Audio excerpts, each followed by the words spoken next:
Audio Jungle.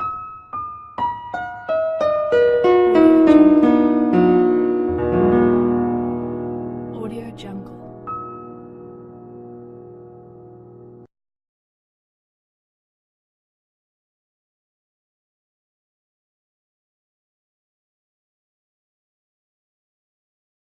"15. What difference he's bringing to the character this time."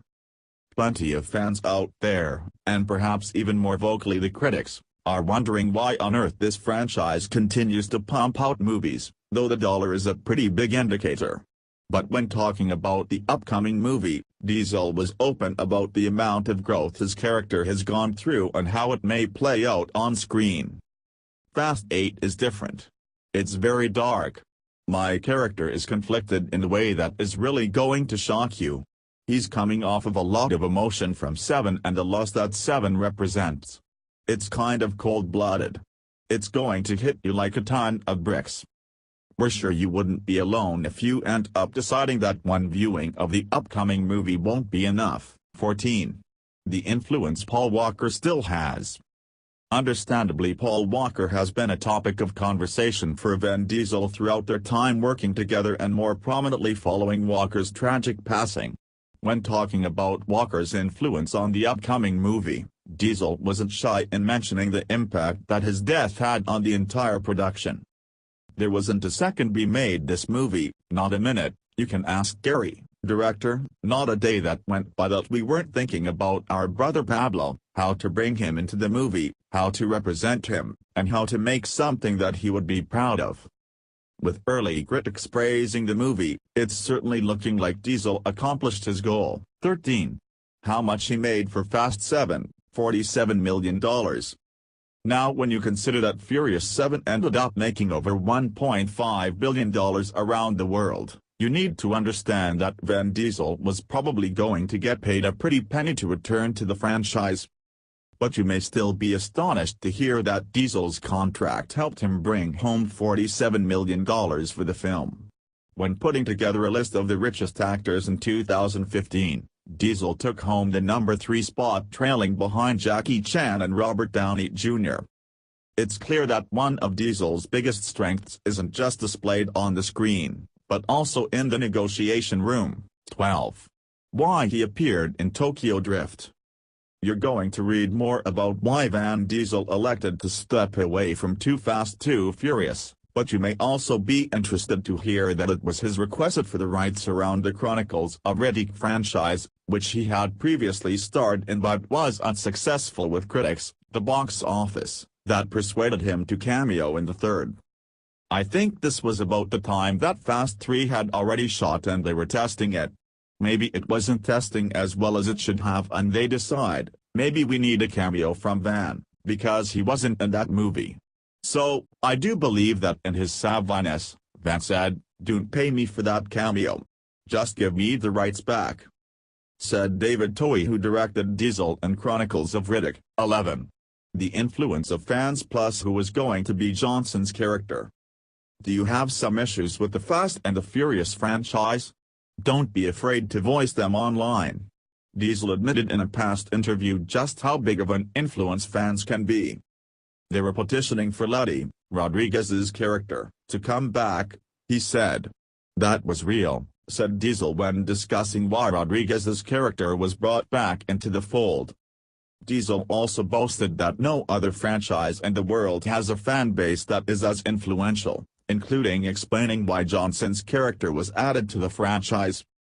"There was a girl named Jen Kelly who said, 'I would love to see you work together on screen.'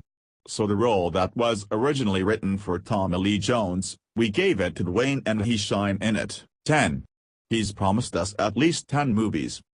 If you're out there wondering why Hollywood seems to be coming up with less and less original ideas and more franchises, then you may not be the hugest fan of the Fast and the Furious, which is now on its 8th movie.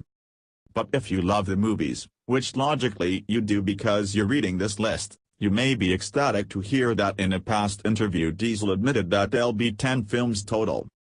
"Universal has been so good to me and so trusting of the vision. They have been like family. I promised the studio I would deliver one last trilogy to end the saga. Though considering the seventh one made over $1 billion, we wouldn't be surprised if they pushed for more than 10.9. He wanted flying cars. If there are things in the franchise that you may feel they're lacking, innovative car scenes and huge set pieces are definitely not among them. Yet when interviewed, Diesel confessed that there was one element they would have loved to have introduced already. There was a theme we were playing with, this idea of flying cars. There's actually a scene that never got shot where Jack is throwing his cars at the wall and Brian says, "Hey, man. Cars don't fly." Which was going to dovetail and set up all of the flying cars in this movie. Perhaps that interview and line will still work as some foreshadowing as we aren't even close to seeing the last of this franchise. 8. He turned down $20 million for number 2 to make Chronicles of Riddick. When it came to trying to get Diesel for the sequel to Fast 2 Furious, it definitely wasn't through lack of effort on the studio's part to bring him in. In an interview, Diesel admitted that he turned away $20 million in order to instead make the movie Chronicles of Riddick. "I remember turning down Too Fast Too Furious and a whole lot of money, and instead of doing that movie for the year I took a WGA writer's polish deal for Chronicles for $50,000. Everyone around me, including my agents and manager, asked if I really care about this property, because $20 million to $50,000.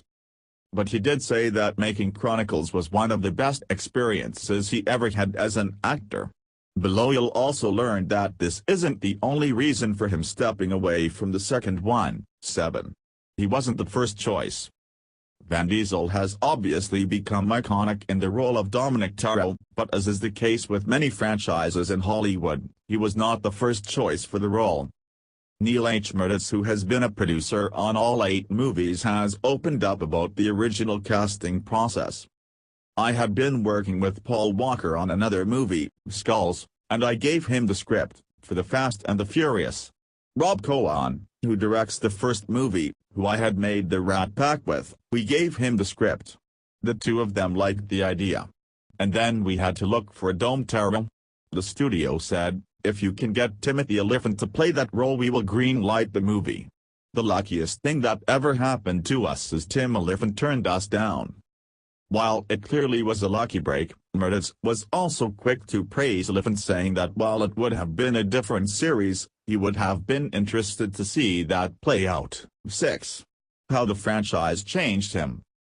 Vin Diesel has been playing this character for over a decade, so perhaps it's understandable that he's been interviewed and asked about how he feels the role and he has changed. "I've grown up in this franchise, you know. I've grown up in this saga. I've become a man in this saga. I was young when I started it and now I'm a family man.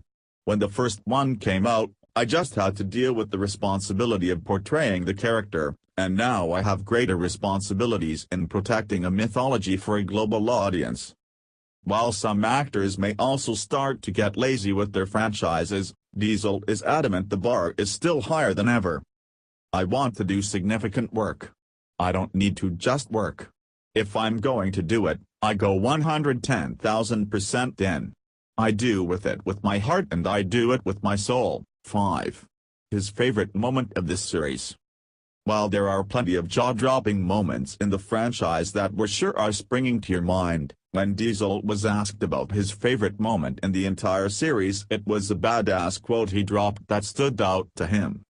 "The one moment that made the saga is when my character says I live my life a quarter mile at a time." When the audience heard that, I think that's when Fast and the Furious became a franchise. One line that represented this whole world.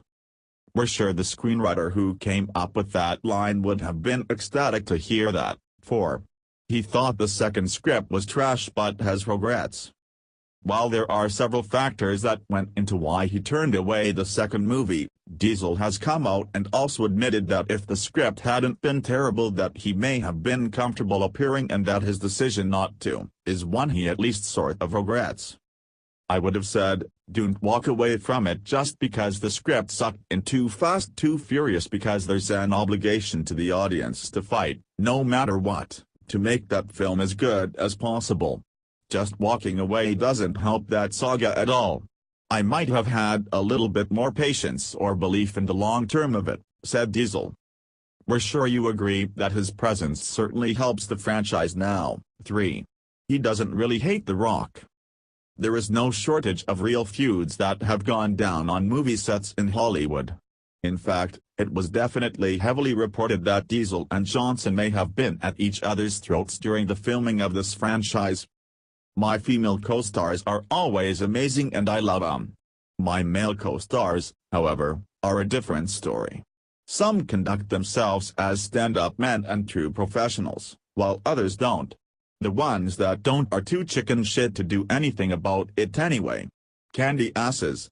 When you watch this movie next April and it seems like I'm not acting in some of these scenes and my blood is legit boiling, you're right." Diesel has come out though and said that the media definitely made too much of it. "In my house, he's Uncle Dwayne, and I'm proud of that. We still love each other, that's my boy. I called and he said, 'Brother, I will be there shoulder to shoulder with you to make sure it's the best movie in history.' And he delivered, too. He made number 8 for Paul Walker. Many people are going to see and enjoy the latest Fast and the Furious movie, but it definitely isn't going to be the same movie without the inclusion of Paul Walker. But one thing you may not know is that it was a video of Paul Walker that helped motivate Diesel to agree to sign on for the 8th one. It wasn't just a question of whether this franchise could work without Paul. It was whether I could even survive doing it without Paul. But then, I'd seen this video of Paul guaranteeing 8, while we were making 7. That hit me. Diesel may play a tough guy on screen, but his bond with Paul Walker was understandably close. 1. Helen Mirren begged him for her role. Sure, this fact may be at least kind of centered around Helen Mirren, but it includes a quote from Diesel, so we'll let it slide. There are plenty of outstanding actors who have stepped into the Fast and the Furious franchise and helped give new life to it. But with Fast 8, it's some old blood that we're looking at. Helen Mirren admitted at a red carpet event that she had been wanting to be in the franchise for years, leading Diesel to respond, "I respect that. That's what you need to do in this business. I don't care what anyone thinks. I know the deal. I know I want to work with this dude. And I know I want to work with this franchise. There are so many options. You've got Natalie Emanuel's mother. You've got, of course, the matriarch to the Shaw brothers." Diesel clearly ran with that thought, as she was later cast as Magdalene Shaw. When interviewed, Mirren gave Diesel further credit behind why she wanted the role. "It was particularly because I wanted to work with Van because I just think he's just so spectacular on the screen. He's just got something. He's a real movie star. He's got something magical on the screen." Subscribe for more.